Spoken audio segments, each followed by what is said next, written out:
Yo mga pare, what is good? Welcome back to Josh On Point, no? So ngayon pare, pag-uusapan natin, no?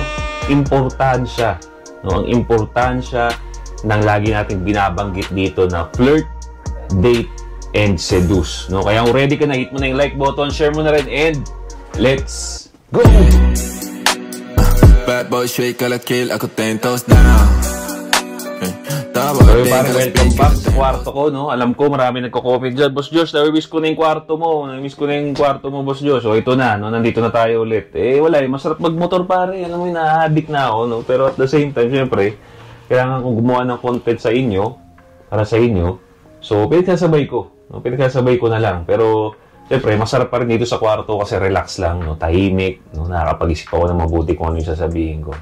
So anyway, no? Again, maraming salamat sa mga walang sawang sumusuporta dyan, nanonood ng mga videos natin, inaabangan yung mga videos natin. Para masuportahan nyo pa itong channel natin, pare.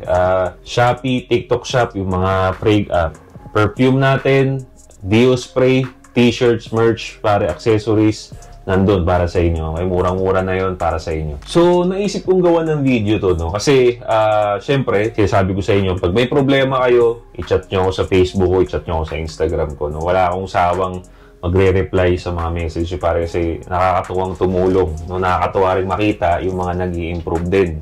Okay? Pero, hindi pa rin natin maiwasan, pare, na syempre, pagka nakakabasa ka ng message, minsan, nasagot ko na no, nasagot ko na yung mga ganitong tanong. Kaya itong video na to, no, is para sa mga tropa natin dyan na nalilito pa rin. Kung alam mo na to, pare, importansya ng flirt, date, seduce, baka kailangan mo lang ng reminder. Kasi alam mo ba, naisip ko lang, no, itong flirt, date, seduce, simple lang siya, no? Simple lang siya, 3 words lang, pero sa totoo lang, masasagot na nito yung lahat ng problema ninyo pagdating sa dating o kaya relationship. Okay, kaya sobrang the best talaga to, the best talaga tong 3 diskarte na to na kinam up natin, no? Ng mga natutunan ko lang din ng mga panahon na supot pa ako na sinamarize ko na, no? Para madali nyo nang maintindihan, no? Sobrang effective na ito, sobrang importante, no? At marami itong nasusolve na issue ninyo. So pag-usapan natin, no? Number 1, yung flirt. Okay, ano ba yung flirt? It's a way of teasing the girl, no? Teasing the girl, no? In a fun and sexual way. For example, no, pagka nag-uusap kayo ng babae, bigla mong sasabihin na, uy, miss, napansin ko, ang ganda ng lips mo, no? Ang ganda ng lips mo, sarap siguro i-kiss niyan, yung mga ganun. So marami akong videos yan about different types of flirting, di ba? May push and pull tayo niyan, di ba? Wordplay, di ba? Ilalaroin mo yung word, yung kunyari sabihan kang fuckboy, bigla mo sasabihin na gusto mo ng fuck, ayaw mo ng fuckboy, gusto mo ng fuck, yung mga ganon. Yun nga, push and pull, wordplay, at saka yung sexual. Okay? So, may video tayo niyan, tatry ko i-link dyan. So, different types of flirt, how to flirt yun, pare. Okay? Importante yung panoorin ninyo. Ano ba yung nare-resolve na issue ninyo, pare, pag ginamitan nyo tong flirt? Okay? Ano bang mga nare-resolve na issue? Marami nag-chat sa akin, pare. Marami nag-chat sa akin. Josh, paano ba hindi maboring yung babae sa pagkakausap mo? Pag nagko-conversation kami, Boss Josh, paano ba siya hindi maboring? Ang makaka-resolve ng issue mo na yan, pare, is flirting. Okay? For example, tumatagal na yung conversation ninyo, no? Tumatagal na yung conversation ninyo dahil nandun na kayo sa knowing each other, no? Anong work mo, saan ka nag-aaral, anong hobbies mo, yung mga ganong klase. Okay? Pag yun at yun, doon lang umiikot yung conversation niyo. Okay yun kasi nakikilala ninyo. Okay? Pero pagka tumatagal na doon yung usapan, pare, wala ka nang napapaandar na emotion. And yun ang importante, no? Pagka dumidiskarte ka ng babae or kahit hindi diskarte, kahit ka-relationship mo na, asawa mo na, importanteng pinapaandar nyo para yung relationship niyan, no? Para iwas boring. And yung flirt ang sagot doon. Pampalagay ng sili sa suka, sa toyo, di ba? Pagka minsan toyo, umay na. Lagyan mo sili para sumarap, di ba? Umay ka na sa ulam mo, lagyan mo sili. Yun ang flirt doon. Okay? So for example, di ba? Pangalawang problema ninyo, no? Pangalawang problema ninyo na nare-resolba ng flirting. Ano yun? Madalas kong naririnig doon na problema ninyo, madalas ko na mabasa sa mga chat ninyo, Josh, Bakit? Paano ko malalaman kung gusto ko nung babae? Okay? Yan ang madalas. Common yan na tinatanong. Di ba? Again, flirt ang sagot dun. Paano? Paano nare-resolve ba ng flirt ang paano malaman yung gusto kayo ng babae? Okay? Pag bumibirada ka ng mga ganito, pare, mga flirt na to, ito yung parang ano natin eh. Kumbaga sa Pokeball, no? Naglalaro kayo ng Pokemon. Pag nagbabato ka ng Pokeball, di ba minsan kumakawala yung monster, yung sila Pikachu, kunyari yung mga Pokemon, di ba? Minsan kumakawala sila sa Pokeball. Bakit? Di ba? Minsan ayaw ka nila eh. No, minsan di pa sila pagod. Ayaw pa nila magpahuli. Okay? Yung flirt yun, pare, imagine mo yung Pokeball, yun yung flirt. Binatuan mo ng flirt, pag nagpahuli, ibig sabihin nun gusto ka. No, paano natin mahintulad sa babae ito? Kunyari, bumato ka, no? Bumato ka ng flirt. No? Ang cute ng lips mo, no? Ang sarap siguro i-kiss niya, mukhang malambot. No? Sarap siguro kagatin niya. Ang reaction ni girl, tumawa siya, "Hi, ikaw talaga." Or, uy, loko ka. Yung mga ganon. Or, bigla ang sinabihan na, "Sige nga, try mo." Huli.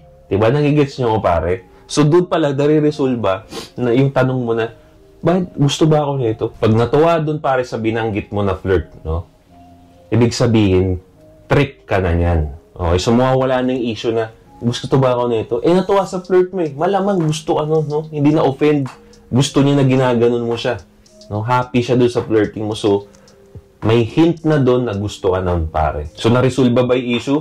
Yes, na-resolve ba yung issue by flirting? Okay, so, yung second step natin, no? Date. Ano yung date? Simple lang, di ba? Yan yung pagyaya ng paglabas sa babae. Di ba? Date.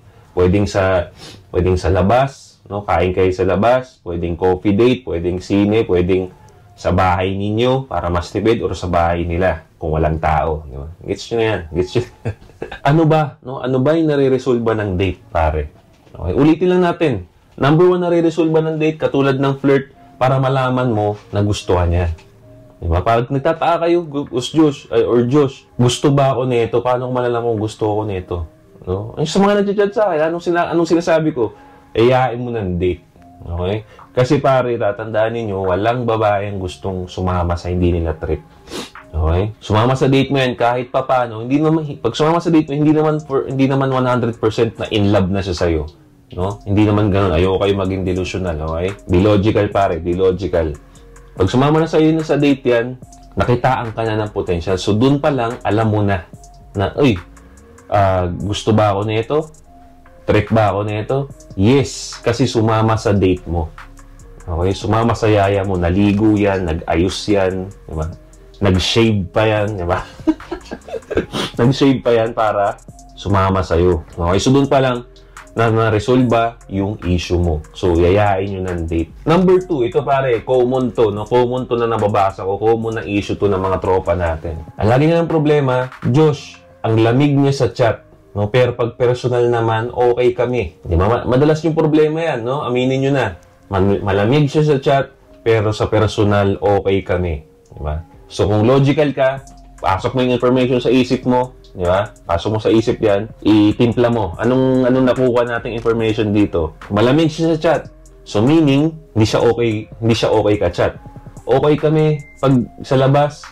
So yung information na yun, anong sinasabi sa atin nun? Ibig sabihin nun, mas gusto niyang dinedate siya. So doon pa lang, nare-resolve ng date yung issue mo na yun, no?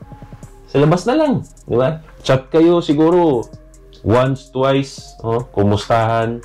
Kung ka-work mo yan, diba? Kung ka-work mo yan, dun mo kausapin sa work. No? Kung ka-schoolmate mo yan, dun mo kausapin sa school mo. Mas maganda yung personal. Okay, tapos sa chat, hindi ka nag-chat, mas misteryoso ka patignan. No? Hindi ka uhaw na uhaw. Yan naman, mas gusto nila. Diyan sila nag-ahabol, pare. No? Yung hindi ka masyadong uhaw na uhaw, doon ka lang sa personal ka lang at sa date ka lang. So, pag mga ganyang malamig sa chat, may mga tao talagang ganyan eh. Tamad mag-chat. Pero sa personal, mas game sila. So, dun, ilabas mo, no? Simpleng date, ang dami-daming local coffee shop, huwag na mag-Starbucks. Dami-dami, tag 50 pesos dyan, pwede na, no? Pupuntuan, landian. Okay, so na-resolve ba yung issue mo na malamig sa chat, okay sa personal? Yes, no? Iyayin mo ng date eh. Gusto masaya kasama, so dun mo siya dalhin. So ano pa, nare-resolve ng issue na to? Anong nare-resolve ng issue ng pagyaya ng date? Ito, common na issue rin to. Marami nag-chat sa akin, Boss George, hindi ba ako nag-aaksaya ng oras dito sa babae na to? Gusto ba ako nito? Hindi ba ako nag-aaksaya ng oras dito? Well, mariresolve ba yan ng pagyayaya ng date? Okay? Para hindi makaksaya yung oras. Kasi para importante oras. Diba? Ang dami-daming opportunity ngayon. Diba? Ang dami-daming opportunity. Ang dami-daming way para kumita ngayon. Now, dahil importante ang oras sa atin, date ang sagot dyan sa issue mo na yan. Paano? Niyaya mo ng date. Ayaw. Okay? Sabi niya, ay teka, busy ako. Next time na lang. Okay? Understood. So, baka lang talaga busy siya. No? Second date. Nagyaya ako ulit. Ayaw pa din. Busy siya. Tapos, this time, hindi siya nahiya sa'yo na tumanggi siya. So, usually pare, pagka gusto ka ng babae, nahihiyayan sa'yo na tumatanggi sila. Kasi gusto nila, iyayain mo talaga sila. So, dahil nahihiyayan sa'yo, tutulungan ka na mag-set niya. Sasabihin niya sa'yo, ay, sorry, hindi ako pwede ngayon ulit eh. Kailan nga ba pwede? Pwede ako dito sa Saturday. Dito, pwede ka ba sa Saturday? Ganyan, tutulungan ka ng babae. So, doon pa lang, kukunin mo yung information na yun. Teka, gusto ko nito. No, kasi tinutulungan ako eh. No? So, hindi nasasayang yung oras ko. No, pag hindi pa rin, pangalawang date ayaw pa rin, at wala talaga. No, ayaw talaga sumama sa'yo, tinry mo pangatlo para just in case lang, ayaw pa rin. Hindi ka tinutulungan. Kahit tanungin mo na, kailan nga ba pwede? No, kailan nga ba free? Biglang ang mga sagot sa'yo, ay hindi ko sure kasi busy ako ngayon. Yung pag mga ganyan, mga walang clear na information, sibat na. Okay? So, na-resolve ba yung issue mo na pagsasayang ng oras? Yes. Dahil nalaman mo, dahil ang date is a way para malaman mo kung gustuhan niya. Pag hindi na sumasama sa mga yaya mo 3 beses, ibig sabihin, hindi ka niyan trip, move on na tayo. Hanap tayo ng gustong sumama sa atin. Ayos ba yun? Nasagot yung issue mo nun, di ba? So, yun pare. Di ba? Flirt and date. Last but definitely pare, not the least, no? Yung pangatlong tool natin in terms of dating and relationship, no? Seduction, no? Flirt, date, seduce. Okay, ano yung seduce? Seduction pare, parang ano yan eh. Parang flirt yan, no? Flirt. Kung flirt is to make the conversation fun, seduction is somewhat, no? Ito yung mga activity na will lead into sexual activity. Dito mo kumbaga maaakit yung babae para, alam mo na, no? Alam mo na yung pare, para naman tayo mga supot niyan, di ba? Alam mo na yan, alam mo na ibig sabihin natin yan, di ba? Ano ba yung nare-resolve ng seduce? Okay? Ito, common to pare, no, sa ating mga lalaki. And I understand. Minsan, mahirap talaga maalis to sa atin. Okay? Yung pagiging insecure natin sa mga ka-relationship natin. No? Alam mo na, no, kahit inaalaga mo yung sarili, minsan may pagka-insecure pa rin naman tayo. No? Mag-amina na tayo. No? Madami nagtatanong sa akin, Boss Josh, parang hindi na ako trip neto. Paano ko malalaman kung gusto pa rin ako ng babae na to? Madalas sinasabi yan kasi nai-insecure tayo eh. Okay? At seduction ang sagot doon, pare. Okay? Paano ko nasabi? Pag kunyari, di ba, alam mo, hindi ako ganito kalakas sa babae na to. Di ba? Kasi, alam mo sa sarili mo na wala ka pang napanghahawakan. Di ba? Wala ka pa, hindi ka pa naka-score. Kumbaga sa basketball, wala pa eh. Wala ka pa na-i-score eh. Kaya, feeling mo matatalo ka, hindi ka nakaka-score. So, seduction ang sagot doon, bro. Okay? Para maka-score ka, para matimpla mo yung emotions ng babae, no? Kasi hindi pwede na, hindi pwede na basta-basta lang mayayayan mo yung babae na magbembangan. Hindi eh. Diba? Tinitimpla yan eh. Kasi babae is emotional. Kailangan matimpla mo yung emotions talaga nila bago mo maganon yun. Bago mo mabembang yan. So, seduction is the key para magawa nyo at matanggal yung insecurity nyo. Once na ma-score mo na, makascore ka na, for sure ako, kung hindi ka susupot-supot, kung nanonood ka sa videos ko, confident ka na, relax ka na.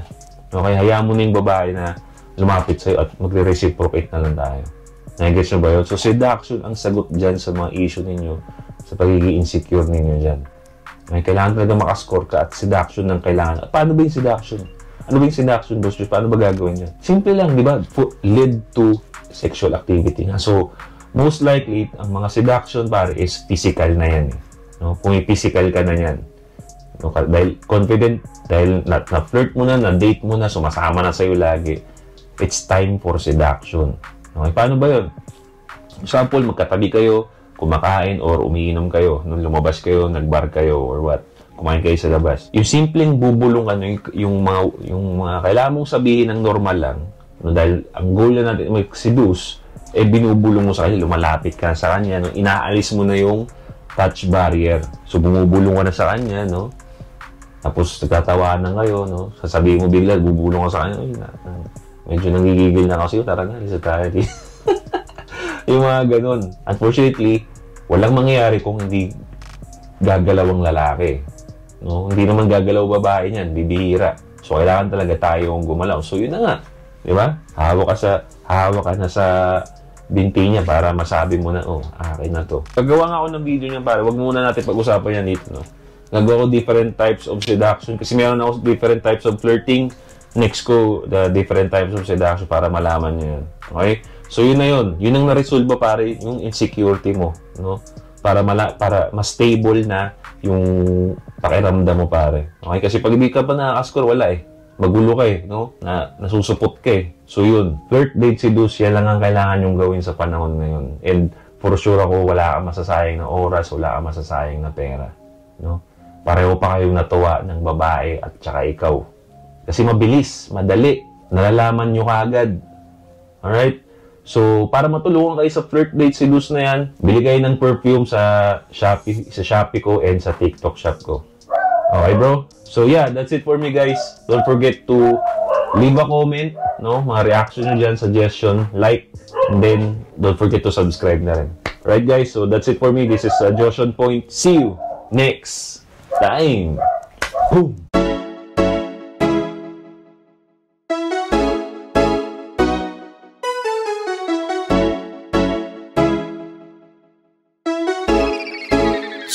GFAB.